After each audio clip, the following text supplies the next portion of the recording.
Blazing down both barrels at ultraviolet maximum, searing through the servo skull of propaganda, we are the last bolt of rebellion, 665.66 UHMR Chemrat Radio, broadcasting live tonight from the Toenail. Gobbo, can you tell me why it is that we're always finding ourselves so close to the Sump when the Foreign Emperors are coming and knocking? At least the Devil's Comet, Amsec, is glacier cold, and it looks like we won't ever run out of fungi brews. Plus, never just a target-rich environment. Always smelling like an unhealthy combination of burnt ozone and melted iron, I am your plasma fiend, Goblin King, joined today by my co-host, who has a penchant for double-fisting oversized hand cannons, the blasta of Misfit Alley himself, Marky. It's like shooting Sump fish in a barrel. Is that what they call it? In a Sump barrel? It's if you just put Sump in front of the word, it makes it more Hivey, right? It's like shooting Sump fish in a Sump barrel. It makes it more Hivey. And always providing the soothing sizzle pop of hotshot les-based carnage, it's our crack shot Kev. I believe that is sizzle pop. Sizzle. Sizzling. Sizzle. What's up, guys? A couple of episodes ago, when I did the episode with Emmy, and we talked about the minor Xenos faction, or we did that Xenos faction template episode, and we did Zotes. We were brainstorming back and forth, like, how to do the intro, and we came up with, like, Twisted Metal Mad Max, but on the ice.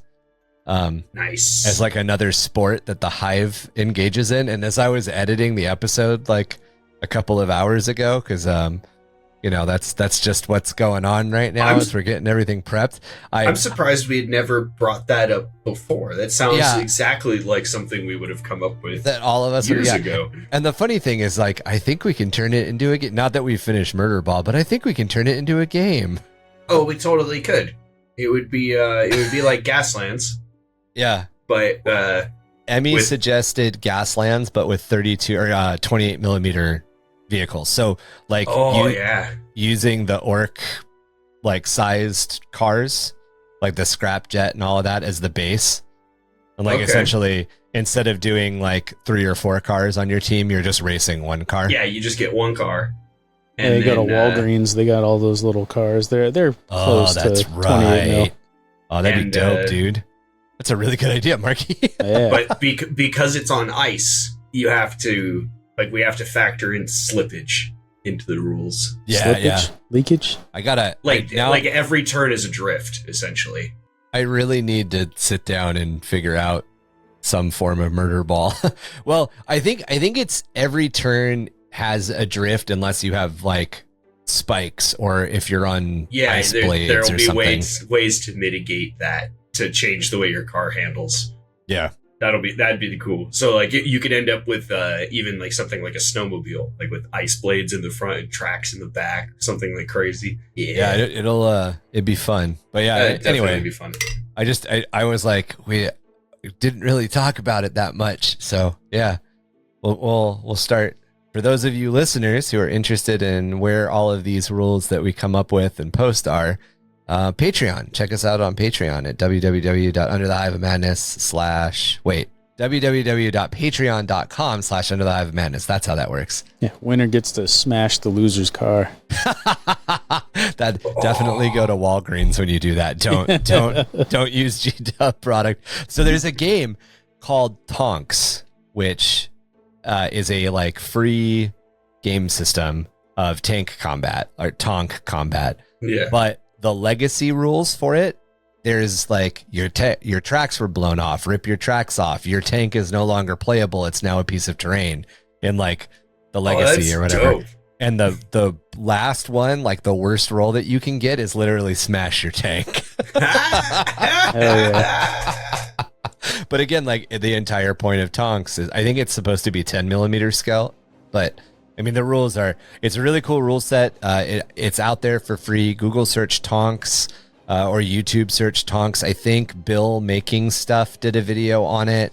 And I think not Wylock, maybe Black Magic Craft. Somebody, a couple of the, like, big YouTube crafters did little episodes where they made Tonks, but, yeah, you basically make your own little tank. You get a free rule set.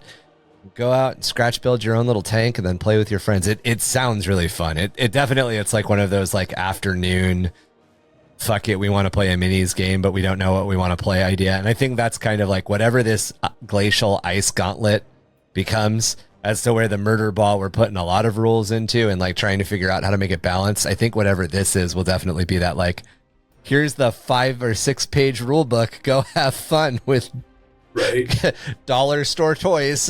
go buy a 6-pack and a pack of dollar store of 6-pack of beer and a 6-pack of minis and go have an afternoon. Yeah, he turned it into a, what was that one show called, Ryan? I think it was BattleBots. BattleBots Yeah, is dope. Is that what it was? It's still out. They're still they film it in Orange County. They film it at the Honda Center. I thought they did it in like crazy. I thought they moved did it around the in country. Europe now or something. Maybe they did used to move They around have the a country. bunch of places like where they do smaller tournaments, like Yeah. qualifiers. But BattleBots is like the big main one now, and Yeah. it's they film it at like the Honda Center. Oh shit! Yeah, You guys want a dose of kind of sad right before we jump into the episode? I almost Oh, like I I thought we was were recording. Oh, We are. We are. I was days away from meeting Grant Imahara when he passed away. oh, And like I you know, being what I do for work and the fact that I'm into engineering and material science and crafting and building, like I that would have really, been a cool opportunity. yeah, I was really looking forward to meeting him, and yeah, it's very sad. I every once in a while I think about the fact that like he comes up or something about Mythbusters comes up, and I'm like, oh man, like I almost got to meet those guys, and then it always sucks when somebody that like you kind of look up to passes away. Yeah. Anyway. Welcome to episode 83, Space Marines and Popular Culture. This is the follow-up to our last episode where Chalk and I talked about the science fiction novels Starship Troopers and Armor. Just as we mentioned in that episode, Space Marines and the concept of warriors in power armor suits has become a staple to most of the modern landscape of science fiction, allowing us to frame the concept of intergalactic conflict into something grounded in real. Just as Star Wars used the aerial combat dogfights of World War II to frame the action of the rebellion versus the Empire, and this even extended to the design of the blasters, often the weapons carried by the stormtroopers and the rebel troopers relying heavily on World War II technology and war movie props from that era and generation. An establishment of foundation allows us, the audience, to enjoy the content that we're viewing without sitting through hours of exhaustive exposition, especially in movies and television shows, a relatively common tactic to use, as to where when you read a science fiction novel, you'll get a little bit more exposition and there might be like crazy ass technology that's being explained. Oh yeah. Yeah, if you're like watching a television show or a movie and it's supposed to be action based, you don't want a 4-hour explanation of how long-range missile systems work. You get the like 30 seconds of the nerd showing it off before the grunt goes, I don't need to know how it works, I just need to know how it kills things. Right. But even Show me that, which like, button I gotta push. yeah, there Which you button go. makes things die? The way that Space Marines fight things doesn't make a heck of a lot of sense when you think about technological and especially military technological advancement. To go back to Star Wars, to pick on Star Wars for a minute, X-Wings and TIE fighters are dogfighting. They're turning tight corners on each other and all of that. And we identify with that as being interesting to see and all of that because of dogfighting in World War II and the pilot culture, the ace pilot culture that kind of exists as a foundational background. But the truth of modern aerial combat is that I think Maverick says it in the first Top Gun film. You never get there. Yeah, you're firing missiles at targets you don't see. So as a modern flight sim player with very like the flight sim I play is hardcore, sticks to realism as 1-to-1 you can get. Like there are missiles that we used to fire off in the 90s that had a 90-mile range. Jesus. 90 miles.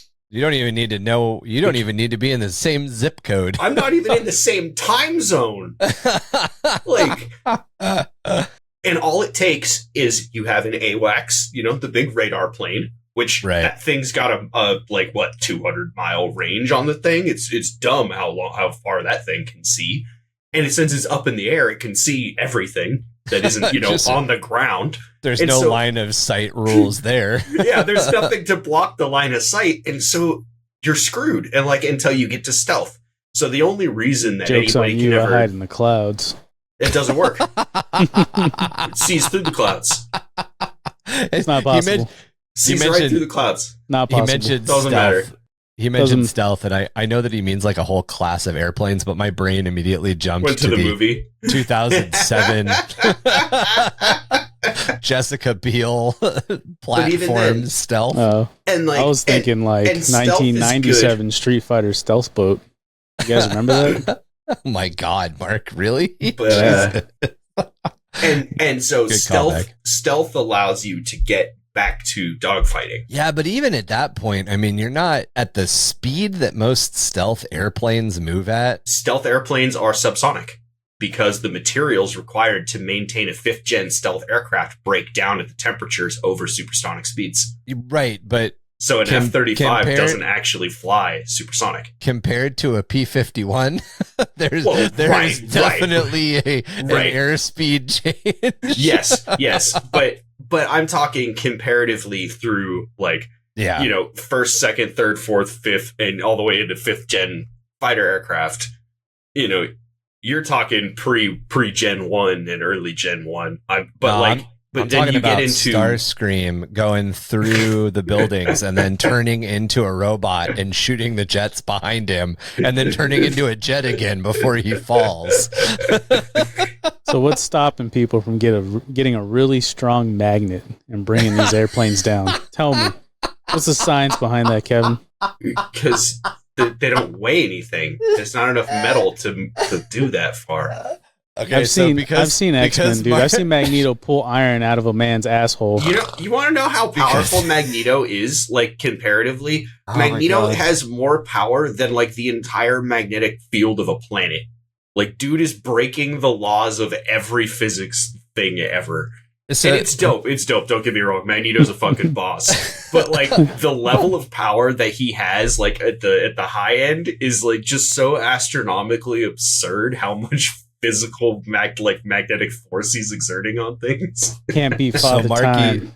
Marky brought this up. So because Marky brought this up, I've got a related story. So the very first time I DM'd ever, my entire career as a nerd, the very first time I was a dungeon master for a group of D&D players, one of the guys bought 2,000 pieces of chalk because he had enough money to buy 2,000 pieces of chalk. And then he used them to build an airship. And I was like, you can't do that. And he's like, well, what do you mean? Chalk weighs nothing in D&D. I was like, fuck. That bastard. That bastard. Like, now I have to think of a reason why this doesn't work. But seriously? What the fuck? Why? You know what? You know what you do as a DM? It's raiding. I was just about to say that, damn you, Kevin. It's raining. It's raining. It's no all your more chalk washes away. You were left with nothing. All your chalk washes away mid-flight. You die. Rip up the character sheet and roll another one. That's Does totally anybody the question. have slow fall? That's totally the question you just asked, though, Mark. You were like, what if we got all the magnets and put them underneath the airplanes? It's the same level of logic, dude. It's not.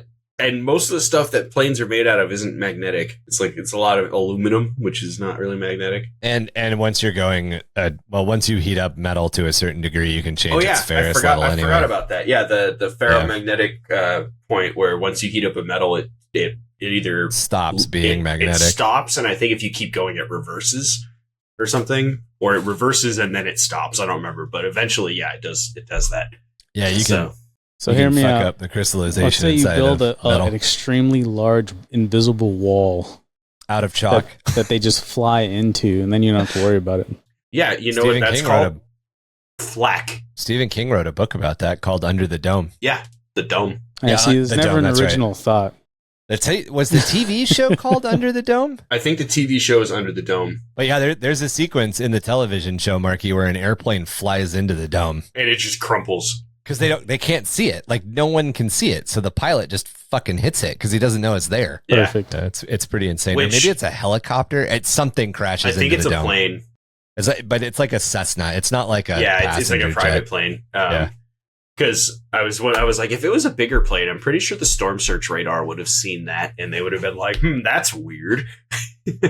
Well, and I think that does happen. Like a couple of little things hit it, and then they make a call out and like redirect air traffic around it. Yeah, and the air traffic is like, oh yeah, that's definitely bad. The book deals a lot more with like the town inside falling apart, but it's a crazy ass book.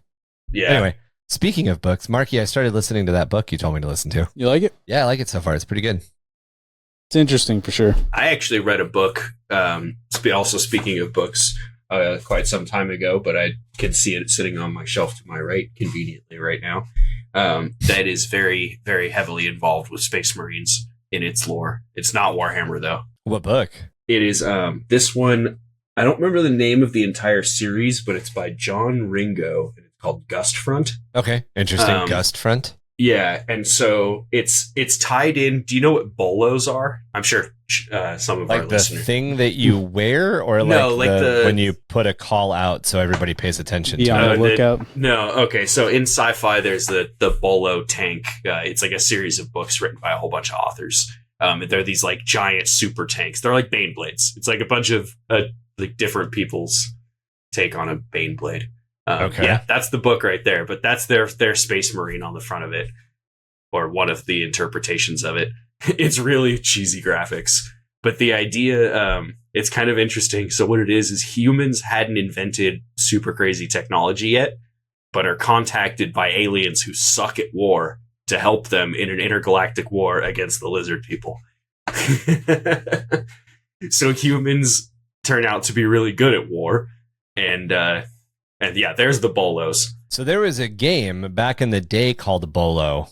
Yeah, It was a top-down tank game. So this is the bolo. So it's all kind of it's all in like an overlapping universe. Interesting. So the humans have bolos, but also the Space Marines. This game. Oh, that's crazy. I wonder if that's where the like term came from. So this It must be. Oh, come on. It has to be. Yeah. So Bolo was you're that little tiny gray tank, and you just drive around, and you can just mess things up. Yeah. Yeah. It was super fun. I love that game. Yeah. So and yeah, obviously you can see all the artwork there. Sorry, people who are listening, but we're definitely looking at some crazy things. And yeah, they're nonsense, crazy, huge sometimes. But the Space Marine part was actually really cool. And they had some really interesting technology and weapons and tactics and stuff that they employ. Huh, I'm gonna have to look up this Bolo tanks thing. This is not a being as into like Old retro sci-fi stuff. Sci-fi shit that I am, and I don't know this concept. This apparently like this shared universe concept is interesting. But it's interesting because Space Marines are definitely a shared concept. The shared concept. And it's these ones aren't genetically modified. These are much more on the like Terran Marine level of technology. And but they do have some crazy, interesting, like random tactics. Like at one point they're like, and it's actually I was talking to a friend of mine, and it's a tactic I'm pretty sure Horus used at one point. A similar tactic, did the mind projection to like make an entire battlefield run away. But what they do is they have camouflage holographic projectors in their armor, and they, instead of camouflaging themselves, turn their battle line into a dragon with multiple heads being where the Space Marines are, so that their shooting is coming out of their mouths. Right. And since they're fighting psychological against warfare, and since they're fighting against like lizard people, where only like the leader caste has any like real intelligence, like they're like, oh, giant lizard god murdering us. Yeah, whatever. It's pretty cool. Whatever works, right? I mean, it only worked the one time, but it's cool to see like interesting tactics applied to different universe Space Marines. When so we're also used to the very standard Space Marine or Warhammer Space Marines as well. Yeah. So speaking of, the novel Starship Troopers established the blueprint of a heavily powered armored soldier, a thread that can be traced into popular culture that followed in its wake. Heinlein himself even took some of his own story elements when he consulted on the design that helped pitch NASA what modern spacesuits look like. So there is a reason. Oh yeah, Heinlein was involved with that process. That's crazy. It's easy to understand our fascination with the concept, as something about power armor conjures up a romantic image of courtly knights mixed with the futuristic concepts of exploring the void of space. From the Japanese anime interpretation of the book Starship Troopers itself, which was released in 1988, To Marcus Phoenix of Gears of War, the idea of Space Marines cannot truly be claimed by any single universe. It can be said that Heinlein's book laid out the blueprint and Games Workshop built the iconic look, as nothing is as powerful or cemented in pop culture as the hulking form of the Astartes warrior, with chainsword and bolt pistol in hand. And I actually have some pretty good arguments as to why it is the Space Marine image that we get from Games Workshop, but Heinlein's description of Space Marines from Starship Troopers that built the entire look. And I guess it's not really that deep of an argument. Just look at Space Marines from any other novel or any other thing. They pretty much all kind of look like Terran.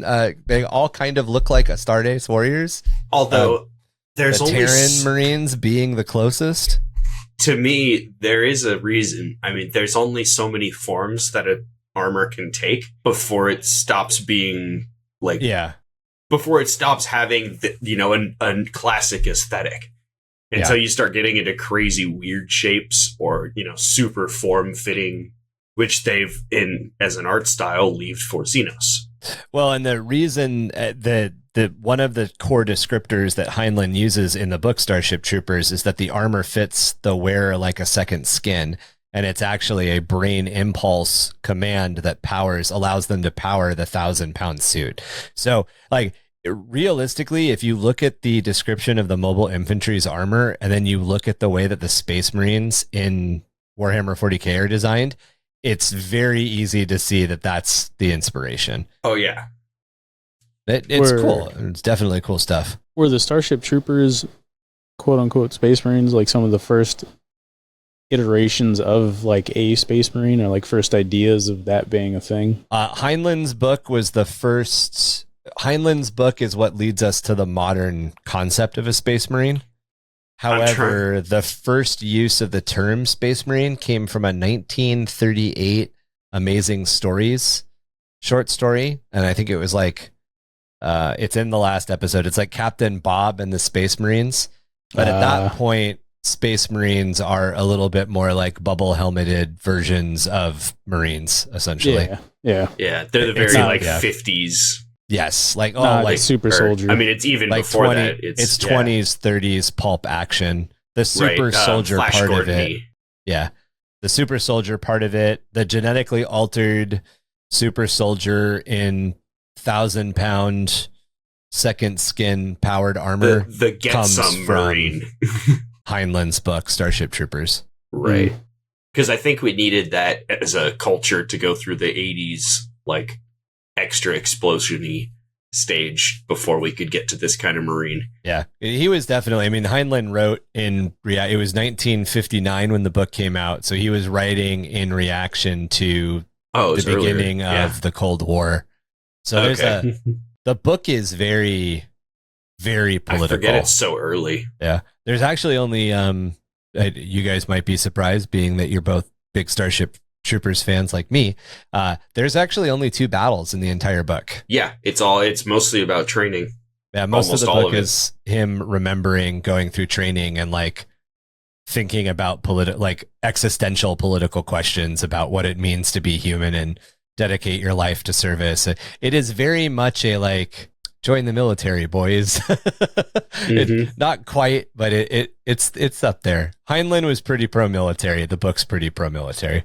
It's funny because some people think it's not, and some people think it is, and it's like it's both simultaneously. Yeah, a lot of people's interpretation of the book comes from, I read the book like in high school, but I've seen the movie 30 times. Oh, so they're not really remembering the book. I finished reading the book just a couple of days before we recorded last week's episode. So like even now it's relatively fresh in my mind.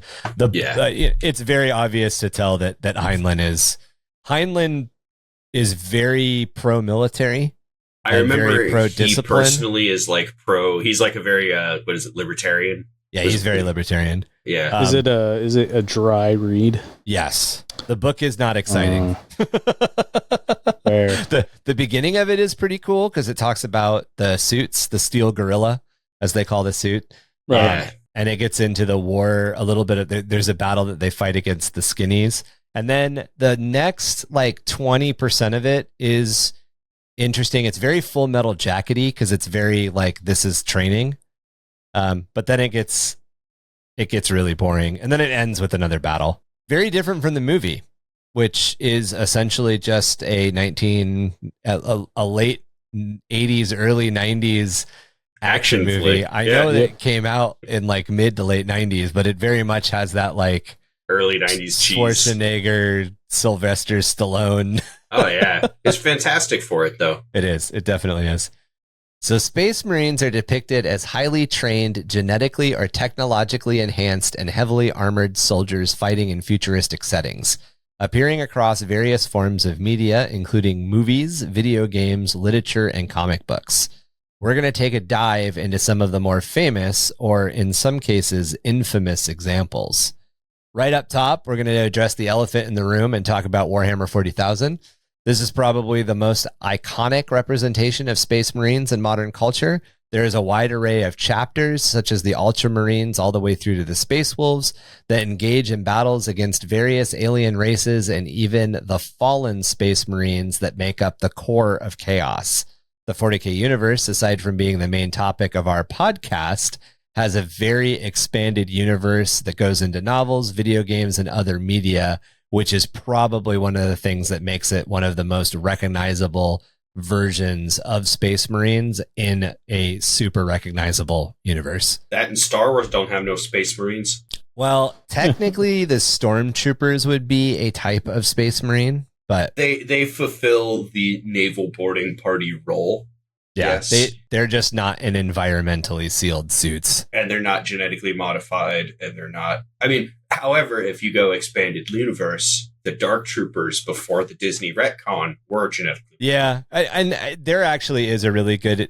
There's a lot of good arguments to make to the fact that Stormtroopers should be part of the Space Marine role roundup as far as popular media goes, but we chose not to cover them in this episode because we'll piss Patrick off. No, I'm kidding. Because we definitely, there's definitely a Star Wars versus Warhammer episode somewhere in our future, and we will definitely get into Stormtroopers a little bit more, or even maybe just a little side jaunt, a side quest, if you will, where we'll just talk about Star Wars lore for an episode and look at some of the similarities. The next one would be the Terran Marine from StarCraft. This is a real-time strategy video game by Blizzard Entertainment, and it includes a faction known as the Terrans, who deploy Marines equipped with power armor, combat suits, and advanced weaponry. The Terran Marines play a significant role in the game's story and are widely known for their memorable quotes and gameplay mechanics. Probably important to mention that these Space Marines are actually heavily inspired by 40k Space Marines. I think we talked about it in our 40k and video games episode. Blizzard was making a love note to Games Workshop and then told Games Workshop, and Games Workshop almost greenlit it to be a Warhammer 40k game, but at the last minute decided not to, and that's how we got StarCraft, and that's how we got Terran Marines instead of Space Marines. Yeah, but you can look like a lot of design choices between the Protoss, the Zerg, and the Terrans in StarCraft are very easily identifiable as being the Space Marines, the Tyranids, and the Eldari. And the fact that it even continued into StarCraft 2 when they showed you the interiors of some of the spaces in the cinematics. Their architecture is high Gothic. Yeah, high space Gothic, definitely. I mean, it's a theme that it's not that it solely belongs to Warhammer, but it's when they definitely birthed by Warhammer. It was one of the one. Yeah, it's definitely a Warhammer is the main culprit of it, absolutely, and probably the sole one for a long time. But it was an interesting choice to see that when they finally came out with the interior spaces that you had never seen before, that they clung to that. Even then. But however, their fashion is different. Their fleet guys are all wearing very, Napoleonic almost looking outfits, but all the like Marine guys and those guys, it's all very much more like Catachan-y, like they're all wearing Space Vietnam clothes, because they're all supposed to be like rednecks on the frontier and stuff. Yeah. What were Do you you going to ask, think Marky? that StarCraft would have been as popular, I guess, if GW had accepted 100%. like the proposal? Do you think absolutely. StarCraft still would have been successful, or as successful as it was? I think what would have happened if GW had accepted the proposal is that the explosion in popularity that we saw in Warhammer 40k now in like the 2020s would have happened in the 1990s. Yeah. Because and that would have been such a StarCraft- perfect time to come out with the Tau and everything too. StarCraft 100% Dominated the RTS market. Yeah, it's probably one of the best game mechanic sets that exist for esports. And that's why Absolutely. so many popular esports are still using mechanics that were introduced in StarCraft. Yeah. The primary, secondary expansion concepts of bases, all that like map design and everything. StarCraft 2 to this day still has the best RTS tournament scene. And I've paid attention to a lot of them, and none of them can hold up because it's a testament to the team who designed it. The units are for the most part balanced, and they patch that. But the map is the map choices are so well made that it actually makes the game enjoyable to play on a tournament scale as well. And portions of that have gone over into the MOBA scene, which is probably the second highest. Exactly. Also Blizzard's fault, because they had Warcraft, which turned into MOBAs with map editor. Defense of the Ancients, Dota, the original MOBA, was a mod, map pack mod for Warcraft 3. Yep. But like the troop movements and the way that you select things and the fact that you've got different abilities that are keyed, all of that. Even the HUD. The HUD being a bar across the bottom, you have the box of like unit actions on one side, you have all the units in your selection grid selected in the middle, and then you have a mini map on the other end. That formula is copied by almost every other RTS. The only ones who didn't stick to that formula, and now they're dead because EA doesn't know what to do with studios after buying them. Rip Westwood. But Command & Conquer. Command & Conquer was one of the only other ones to try anything else, and theirs was a right bar. And even then, they got bought by EA, and then immediately got taken off the right side and slapped to the bottom. I Command & Conquer and its predecessor, Dune 2000, are still some of my favorite RTS games. I forgot Westwood made Dune 2000, and that game was award-winning for the short time that it was in the limelight. Well, I mean, that was like 1992. I mean, it was in the limelight for a while. I remember competitively playing it in like 96, 97. Really? I guess because it was turn-based, and in old. the turn-based market, there wasn't much there. Dune 2000 was RTS. It was the first true RTS game. Oh, okay. I thought it was turn-based for some reason. How popular was Red Alert compared to like some of the games that you guys just talked about? Red Alert was great, but not as much as Generals. Generals was the Command & Conquer that took off, but that's also because Generals was the first one with a decent internet connection. But ultimately, to answer, I think the question that you might be driving at, pennies in consideration to StarCraft. Yeah. Oh, really? The market share of Command & Conquer versus StarCraft, it's like probably 80% StarCraft. StarCraft is the reason we have esports. I mean, at the end of the day, the original game is the reason we have esports. That's crazy, because you could almost like say it was the Bitcoin of its time, right? It kind of was, because it just blew up in an unpronounced it blew up in an unprecedented way that StarCraft is like one of those things where like somebody went like it's tinfoil hat time. StarCraft is one of those things where somebody went back in time with that fucking idea and was like, I'm gonna fucking get this one. Yeah. And they knew exactly when to put it out. It came out at the perfect turn of the technology, where the availability of a computer that could play the game was widespread enough. Right. And like that's like people are always amazed at like Call of Duty selling so many millions more than it did last year. Well, also how many more million consoles are out there? Like you have to think of it that way. So when StarCraft came out, less people had gaming PCs. Yet almost every PC person who like played games had StarCraft. Yeah. Because it was such a staple game. It was like Minesweeper. Yeah, it was Doom. Exactly. It's like everybody had Doom, everybody had StarCraft, everybody had Counter-Strike. Minesweeper, I love that. So things that StarCraft definitely has in common with the normal Space Marine trope is power armor.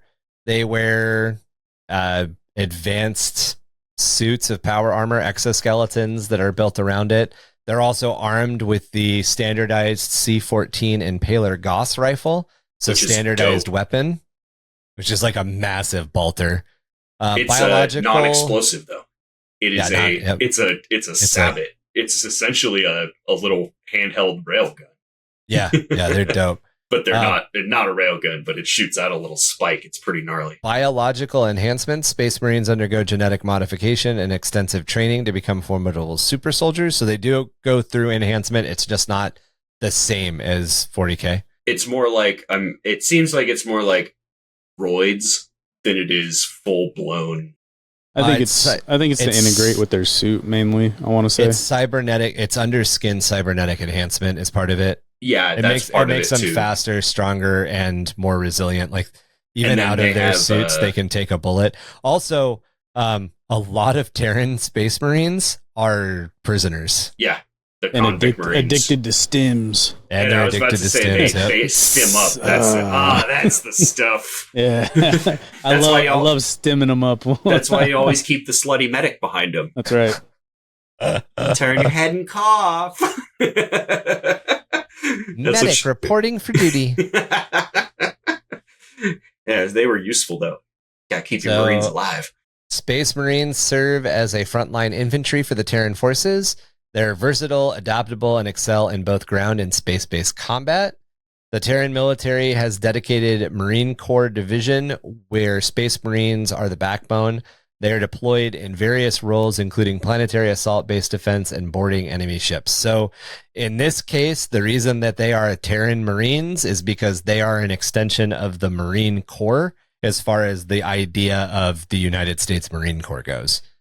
They are also psi indoctrinated, meaning that they undergo a form of psionic indoctrination, allowing them to combat enemy psionic threats more effectively. So in this particular case, the Protoss, who we've mentioned in the past, have that little Eldari flair where they use psionics to do different things, like convince you to blow your own head off. And or steal all your builders and then build all three races. Right. And the Terran Marines are specifically kind of like indoctrinated not to deal with it. I like the path they went, almost like a more rugged version of humans, where it's like their suits are like nuke proof essentially, right?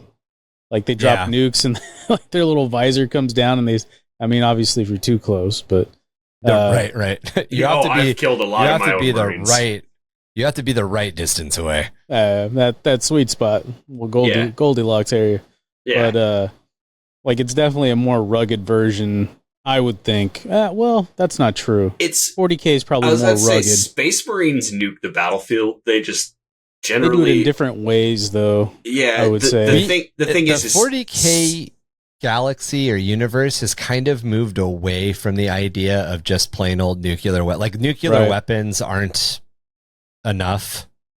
Yeah, the warp is essentially like their nuke, right? It's I think easier, even Exterminatus. Exterminatus uses bigger than nuclear weapons. Virus bombs are worse than nukes. And the nuclear weapon has so many downsides. Yes, it's destructive.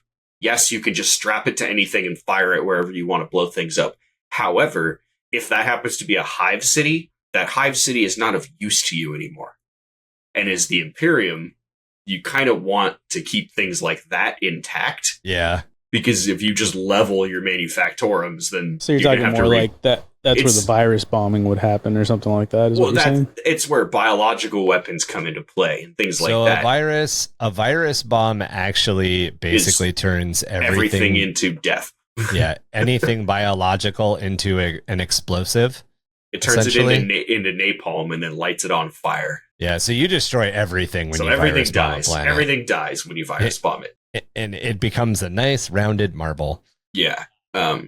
But yeah, the reason they don't use nuclear weapons, and a lot of it is like there's the vortex cannon, and like they do nuclear weapons. Like what is it? Armageddon or Hades Hive gets nuked in Hell's Reach. The orcs literally nuke it. Well, there's an entire squad in 30k. I can't remember what they're called, but they're not devastators or erratic. They've got a name like that, but they're 30k troops, and they were basically the ones that were sent down to planets that were being belligerent, and their entire goal was to just nuke. Like they had mini nuke grenade launchers, they had mini nuke grenades, and they would just do unrestricted nuclear warfare to the planet and then leave. And they were so dirty that not sorry. even other Space Marines were uncomfortable about these guys. So it's not that 40k doesn't use nukes. It's just that 40k has much worse weapons. Yeah, I'm wondering if worse weapons that are like more destructive but better aimed, but cleaner. Yeah, cleaner. I'm wondering if like the game is what restricted StarCraft to like the smaller. Because like if you really look at StarCraft, a lot like. I feel like 70% of it are all like ballistic weapons, right?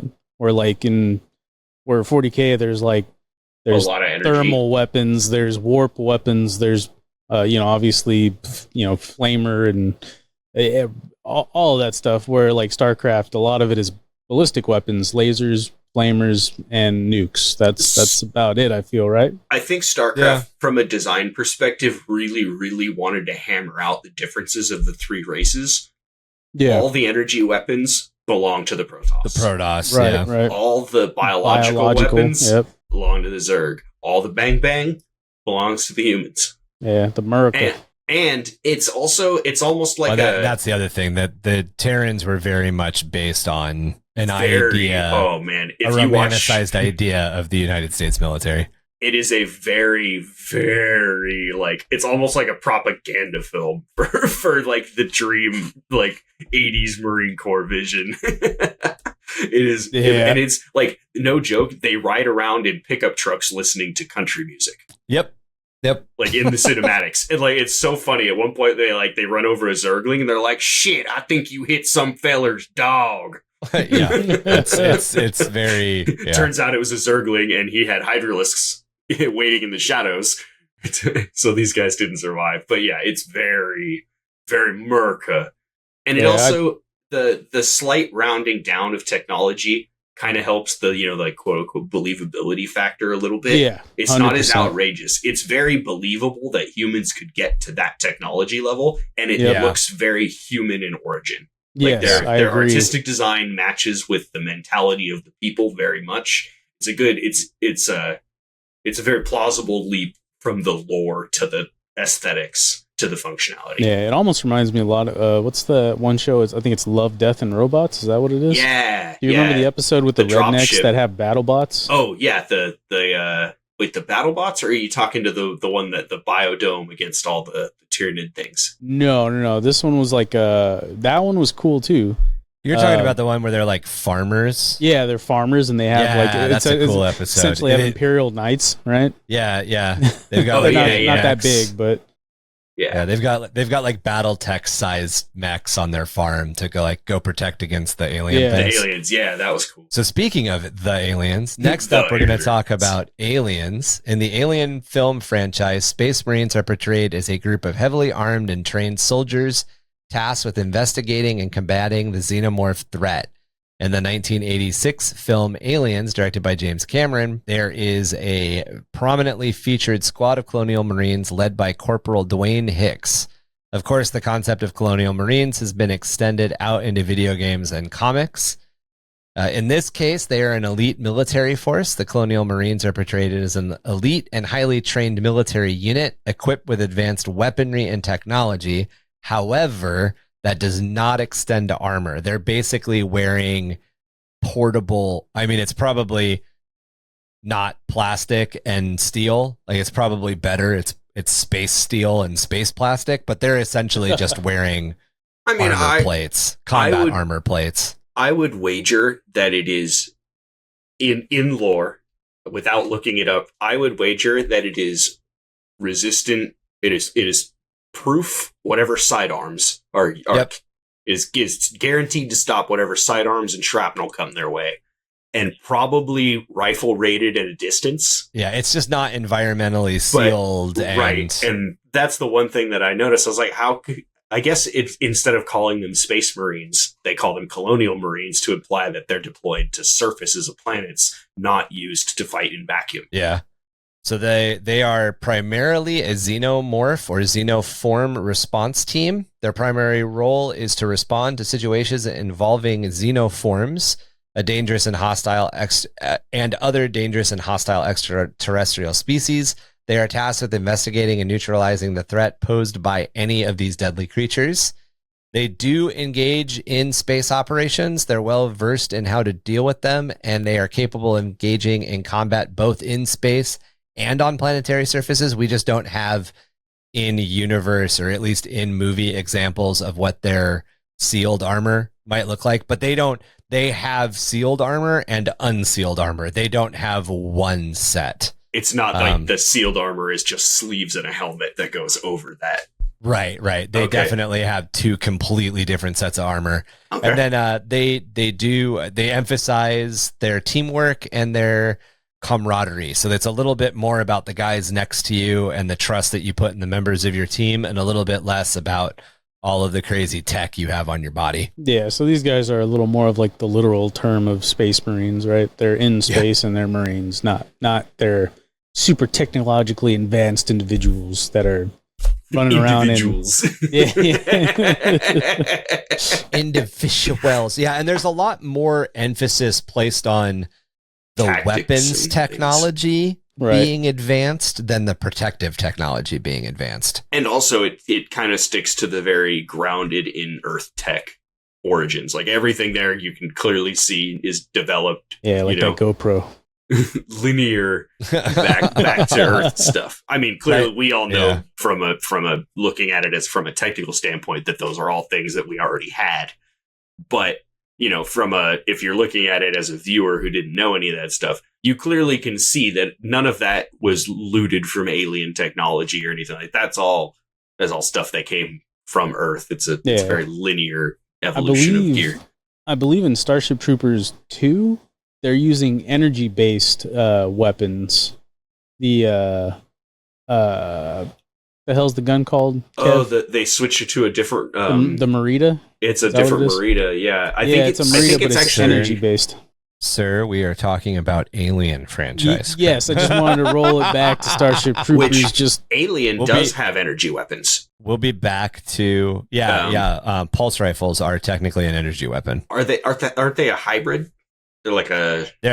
So not the M4. Is it the M4? It's an M4, yeah. It's like an M4 the 51. M4, yeah, the M4 combat rifle is a hybrid. So it's a pulse hybrid. And then it has the underslung shotgun. But the main thing is it uses gunpowder to accelerate and then a railgun to keep it going, kind of thing, right? Yeah, and I can't remember what the bigger weapons are called. The weapons that are on the gimbals. Yeah. Those are straight pulse. Oh, are they? Yeah, I believe so. So these aren't ballistic weapons. They look like it, but they're not. They function like a ballistic weapon, but he's saying that the big heavy support machine gun isn't fired. Yeah. It's not using a gunpowder to blast it. It's basically just an automatic railgun at that point. Yeah, does that have something to do with being in the vacuum? Like if you shoot a gun out in space like that doesn't happen, right? Because there's no oxygen for the primer to lit. Or you get thrown. What happens in space when you fire a weapon is that you get propelled away from the thing that you're shooting. Like as much as the bullet goes forward. Yeah. So if the not bullet exactly, leaves, but essentially. If the bullet leaves at 600 feet per second, you're going backwards away from the bullet at 600 feet per second. Now, the reason for pulse weapons force is imparted into you. Your mass resistance changes the ending effect of that. But without getting into like end level physics, just if you're holding a baseball in space and you throw a baseball in space, the amount of energy that goes forward, so the baseball's traveling at, let's say, 30 miles per hour, is the amount of force that's going to be imparted on you and shoot you backwards. And the reason that happens is because you're in vacuum and you're not grounded against anything. There's a little bit more to it because there's different types of resistance and there's different things that can happen. And there's a lot rotation of versus linear force. Yeah. There's a lot of heavier math that goes into it, but like the basic concept is that both objects move away from each other at roughly the same rate, or roughly the same energy consumption is a better way to put it. So my armchair energy physics consumption and chemistry, I read somewhere that a ballistic weapon can't fire in space because there's no oxygen to activate the primer. You'd get off a shot or two before the oxygen trapped within the weapon's mechanism would cease to function. Yes. Yeah. You could get off essentially the first shot guaranteed, but after that it would probably seize up. And in a vacuum, the lubrication of a ballistic firearm would absolutely not function properly. So you would need some sort of like chemically assisted rail option. Either that, or like it'd a have closed to be system with a closed gas operated system. Yeah, which it would have to recycle gases into an EVA thruster to counteract and everything. Like, it would be dope. The engineering behind it would be fantastic to discuss. We're not going to get into it because it's not really a good example, but the chem rail in Elysian, the movie with Matt Damon, that's the reason that weapon exists. So in that case, it's a closed gas system that fires a projectile that then hits a rail accelerator. And it uses a chemical, it uses a negative vacuum temperature something chemical. I can't, I it's like an absolute zero. It's an absolute zero weapon, essentially. Okay. Yeah. So it's flinging the projectile forward through the rail with a 0 Kelvin chem system. It's essentially removing any resistance encountered in the rail itself and its immediate extraction by changing the temperature. I remember watching a science video that explained why in certain science fictions, like railguns have muzzle flashes. And there's certain particle ionizations, and if you can use magnetic fields and changing temperature, it's the coolant actually and what it does is it pulls all the magnetos to basically extend the magnetic field out of the barrel and can focus it better. That's why that weapon. Stuff. That's why when you watch that movie, that weapon has that you very see the impressive bolt firing out, sequence, and then there's that spiral that follows it. Yeah, it's interesting when movies put that much thought into the way that their fun space weapons look, because at the end of the day, it didn't matter. you could have it shoot out little My Little Ponies, and as long as the action sequence was good, I'd be happy. Yeah. Yeah. So next up, we have Master Chief from Halo. The popular video game series created by Bungie centers around the battles between the human UNSC forces and the alien Covenant. The main protagonist, Master Chief, is a genetically enhanced super soldier known as a Spartan, and effectively, Spartans are a type of space marine. So not only are Spartans super soldiers, they're highly skilled and genetically enhanced, and they were created as either part of the Spartan 2 or Spartan 3 programs. They undergo rigorous training, augmentation, and the use of advanced powered exoskeletons called the Mjolnir armor. I always love trying to pronounce Mjolnir. It always gets me for a second. It gets me too. The most famous is Master Chief, also known as John 117. He serves as the protagonist in the main Halo games and is regarded as the savior of humanity, leading the fight against the various alien factions, especially the Theocratic Covenant and the Parasitic Flood. The USNC military is the United Nations Space Command, and they are basically who takes care of most of the humans. Actually, in the game Reach, where you also play Spartans, you just play different Spartans, you are dispatched as UNSC military personnel to deal with separatists. That's what's actually going on.